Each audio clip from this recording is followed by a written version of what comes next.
Խաչատուր Ազիզյան, գեղանկարիչ, ծնվել եմ Երևանում 48 թվին 1900։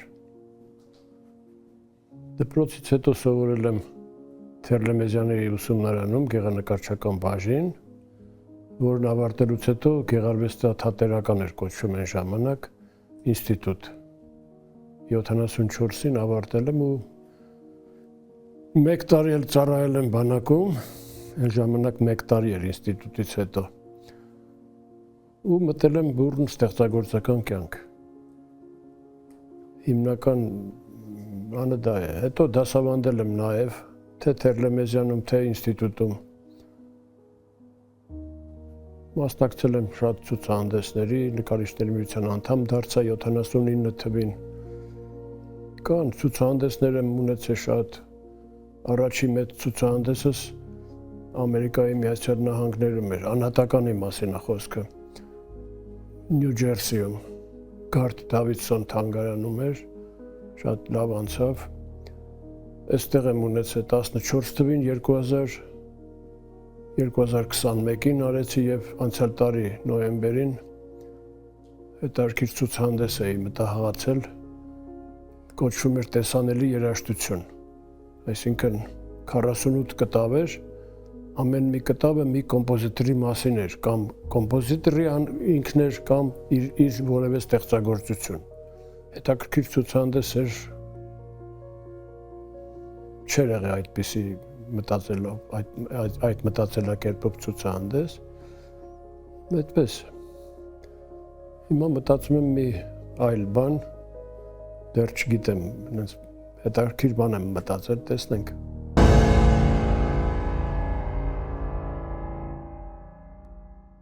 Դատարկ կտավի առջև շատ հետաքրքիր է, համ դժվար մոմենտ կա, համ հեշտ, եթե կտավը դատարկ կա։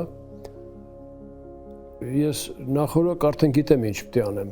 որտեղ մտածում եմ կամ էսքիզներ եմ անում, գծում եմ, քիչ թե շատ պատկերացնում եմ, ոնց պիտի լինի արդեն աշխատանքը, այդ դեպքում արդեն հեշտ է սկսելը։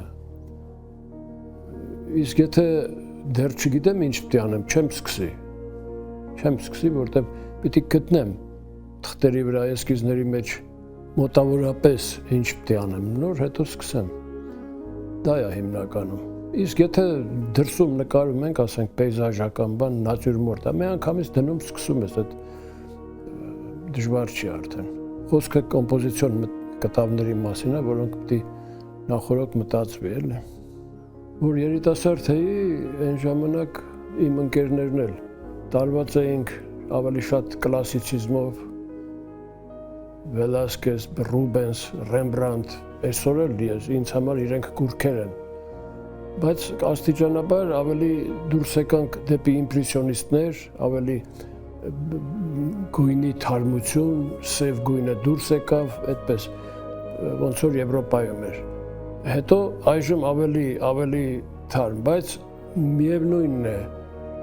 ասենք թե Ռեմբրանդտը բարձր է կանգնած բոլորից։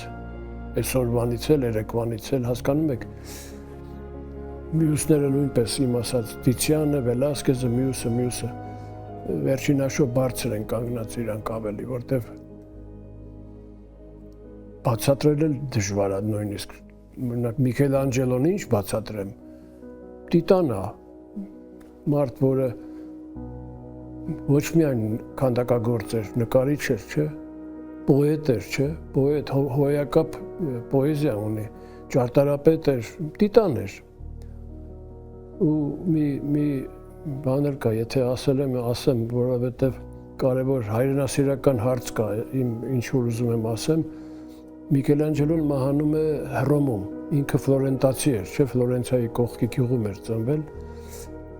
Հռոմում մահանում է նույն գիշեր Ֆլորենցիայի մեդիչիները իրանց գողական տղաներով գողանում են դիակը Միքելանջելոյի, տանում են Ֆլորենցիայում Սանտա Կրոչե եկեղեցում են թաղում։ Տիտաններին դենց պետք է էլի նայել, վերաբերվել։ Կլասիկներից հետո եկանք իմպրեսիոնիստներ, մենք երիտասարդ էինք այն վաղտ։ Հիմա ավելի ազատ եմ, ազատ է ոճս, ամեն ինչ էլ անում եմ ըստ թե ինչ եմ նկարում, դա ինձ հուշում ոճը։ Օրինակ այս ցուցահանդեսի վերջի աշխատանքները երաժշտության հետ կապված համարյա թե մի 80%-ը աբստրակցիաներ էին։ Մնացած մի 15%-ը ֆորմալիստական գործեր էին, ինչ ասեմ աբստրակցիա էր։ Ձախ թևի գործեր էին, կար եւ մեջները ռեալիստական գծեր, ինչ որ խառը, ռեալիզմը ֆորմալիզմի հետ խառնած, այդպիսի աշխատանքներ էլ կար։ Ոճը, ասում եմ, ոճը կախված է թե ինչ ես նկարում, ինչ թեմա ես նկարում, հուշում է թեման, թե ոճը ոնց պիտի լինի։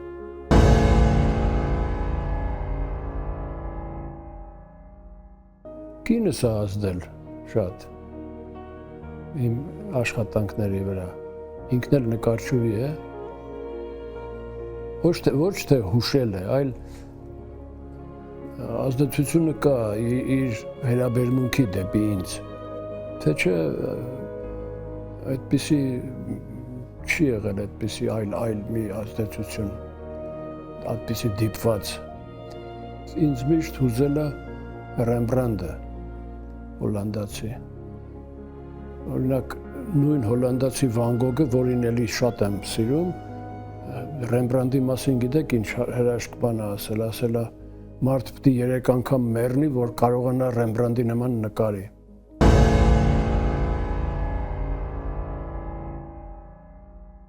Արվեստը, գիտեք, երաժշտությունը, նկարչությունը, ճարտարապետությունը, ընդհանրապես բալետը, արվեստը, դա մի ճանապարհ է, որը մարդկությանը տանում է դեպի արևը, սիմվոլիկ ասեմ։ Առանց արվեստի, առանց մշակույթի չի լինի ապրել։ Ինչ տեղ ունի։ Դա ամենաբարձր աստիճաններից մեկի վրա է կանգնած, սերն է, ինձ որ հարցնում են, սերն է, արվեստը սեր է, ոչ միայն քո նկարչի վերաբերմունքը դեպի իր գործը, այլև ամբողջ երկրագնդի աշխարհի մարդկության հանդեպ, որը արտահայտում է իր գործերում։ Սեր է դա, չէ՞։ Ժամանակակից արվեստին լավ են վերաբերվում, չնայած կան այսօր հատկապես արևմուտքում, հիմա էլ այստեղ էլ կա։ Կոշիկները ներկոտում է, տակը կամ բոբիկ բարձրանում է թղթի վրա, քայլում է, ասում են նկար է, ոչ, նկար չի դա։ Այդպիսի բաներ շատ կա, միլիոններով վաճառում են ու ասում են սա արվեստ է, նկարչություն է, ոչ, դա նկարչություն չի, չի էլ կարող լինի երբեք, դա մարդկանց խաբում են, գումարներ են աշխատում, ռեկլամ են անում ու դրանով շեղում են ամբողջ հասարակությանը իսկական արվեստից, շեղում են, այդպես է, ես չեմ վախենում այդ խոսքերը ասելուց։ Նույն Մալևիչը ունի քառակուսին, չէ՞ սև քառակուսին, նա ինքը նույնիսկ ծիծաղելի է, ինքը դա արել է ընկերներին բոլորին ասելով հերիք է, էս է վերջը, հիմա եկեք լրջանանք մի քիչ։ Հետո դարձրել են ռեկլամ են արել, դարձրել են Մալևիչի քառակուսին միլիոններով, միլիարդներով կարող վաճառեն, բայց ոչ, սխալ է, այդպես չի։ Իհարկե կա ժամանակակից լավ արվեստ, իհարկե կա, Արշիլ Գորկին, հայ, ես աբստրակցիայի դեմ չեմ, Մալևիչը ունի հրաշալի գործեր, հոլանդացի նկարիչ կար, Պիտ Մոնդրիան,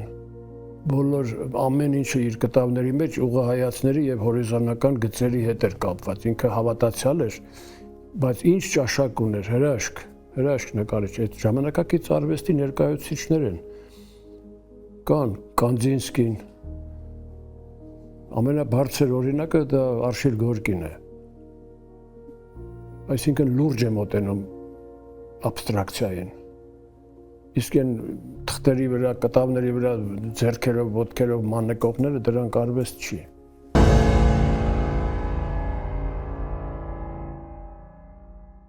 Երիտասարդ նկարիչները մեր, հատկապես մեր Հայաստանում շնորհալի են շատ շնորհքով երեխեք կան։ Ես մի խորհուրդ կտամ, չշեղվեն ճիշտ արվեստից։ Նոր որ խոսում էի, դրա մասին էր խոսքը։ Կա ժամանակակից արվեստ իհարկե, բայց իրանք կարող է անենց զգուշ լինեն, որ չշեղվեն կեղծ արվեստի ճանապարհով գնան։ Դա է միակ խորհուրդը, թե չէ իրենք բոլորն էլ շնորհքով են, ձեռքը ունեն, խելքը ունեն, սիրտը ունեն, բավական է դա։ Դա խորհուրդ կտայի, չշեղվեն, զգուշ լինեն։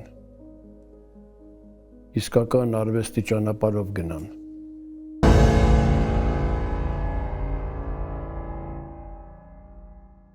Շատ կարևոր հարց կա,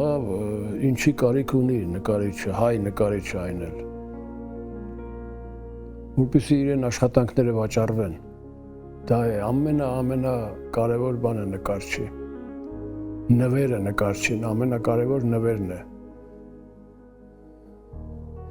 Առաջներում կար սովետական շրջանում բոլոր համարյա թե բոլոր ցուցահանդեսներում, ընդհանուր հանրապետական ցուցահանդեսներից պետությունը գնում էր 60% նկարները, 70, 80, 90% աշխատանքները ցուցահանդեսի գնում էր, բաժանում էր, ուղարկում էր տարբեր քաղաքներ, տարբեր մեր գյուղեր, այնտեղ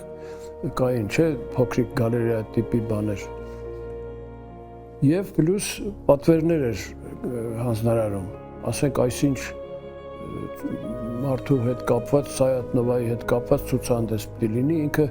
պատվերներ էր նկարիչներից բանանում, կնքում պայմանագրեր էր կնքում, գումար էին ստանում այսինչ թեմայի համար ու աշխատում էին այդ ցուցահանդեսին ներկայացնում էին, գումարն էլ ստանում էին։ Այդպիսի բաներ շատ կար սովետական ժամանակ, հիմա չկա։ Կրկնում եմ, ամենալավ նվերը նկարչին իր աշխատանքները գնելն է։ Ունեմ աշխատանքներ, որ երբեք չեմ վաճառի, իհարկե։ Բայց առաջ մտածում էի ոչ մի աշխատանք չեմ վաճառի, երբ որ երիտասարդ էի, ասում էի իմ երեխեքն են, բայց չէ, սխալ է, հիմա վաճառում եմ, եթե կարիքը լինում է, բայց ամեն ինչ չէ, իհարկե կա իմ սրտի աշխատանքներ, որոնք պիտի մնա իմ երեխեքին, թոռներին եւ այլն։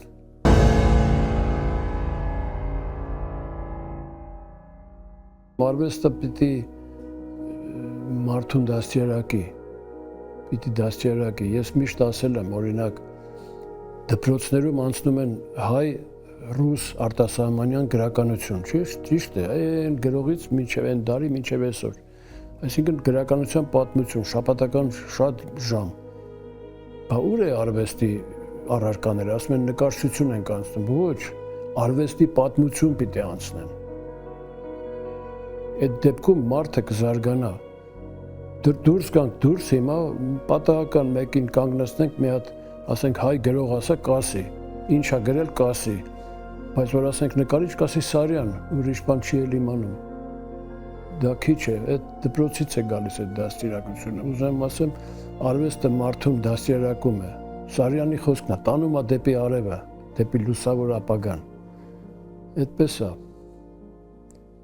Ու պատկերացրեք, չունենք, արվեստ չկա աշխարհում։ Ոչ երաժշտություն կա, ոչ գրականություն, ոչ բալետ, ոչ թատրոն, ոչ գրքեր, ոչ մի բան չկա։ Ինչ պետք է անենք մենք բոլորս։ Հաց ուտենք, քնենք, վեր կենանք։ Դատարկ կյանք կլինի։ Ժպիտ չենք ունենա դեմքներից, ժպիտ։ Տխուր կլինի շատ։ Կուզենամ, որ լինի այդ ամեն ինչը, ինչ որ ասում եմ, բայց դա վարչական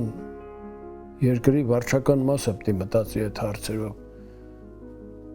Դպրոցից սկսած, կրկնվում եմ, դպրոցից սկսած արվեստի պատմության առարկաները անցնելով։ Ես կփոխանցեմ մարդկանց, որ սիրեն, զբաղվեն, հետաքրքրվեն արվեստով, բայց դա քիչ է, այդ պետք է դաստիարակությունը դպրոցից գա։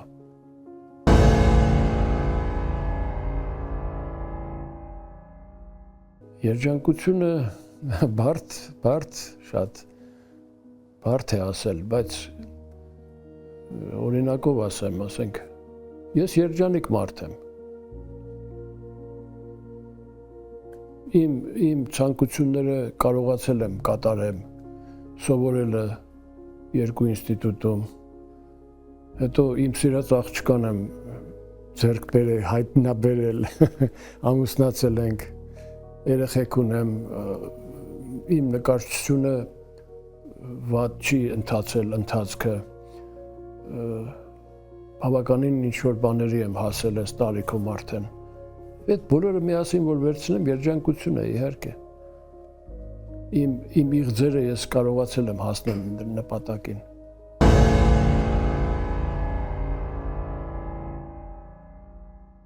Մեր տոհմը արմատներով Սալմաստից է, Ուրմիա լճի արևմտյան ափից։ Ռաֆու հայրենիքն է, գիտեք։ Մերոնք պապերս եկել են Էջմիածին, այնտեղ որոշ ժամանակ, հետո Երևան են եկել, պապս արդեն եկել է Երևան,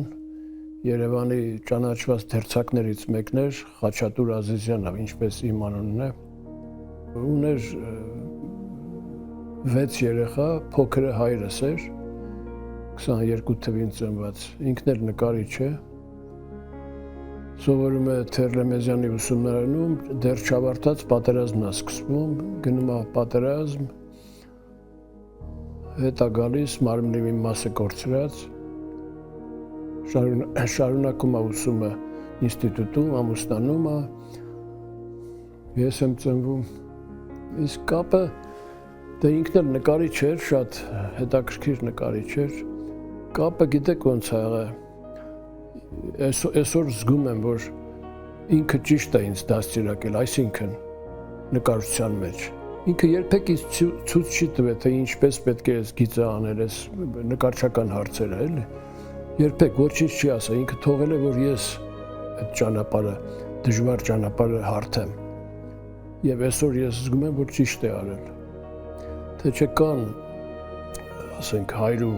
զավակ, որ հայրը անընդհատ գլխին կանգնած, ասում է սենց արա, նենց արա, չէ, երիտասարդը չի կարող ինքնուրույնություն ձեռք բերի։ Այսօր իմ ընկերներս էլ են ասում, մտնում ես ցուցահանդես, առանց կարդալու անունը, ասում են այս Խաչատուրի գործն է, այսինքն դեմք ես ձեռք բերում։ Դա հորս դաստիարակությունն է եղել, ինքը երբեք չի ասել ոնց սրեմ մատիտը, ոնց գիծը քաշեմ, ոչ մի բան։ Եվ ճիշտ է արել։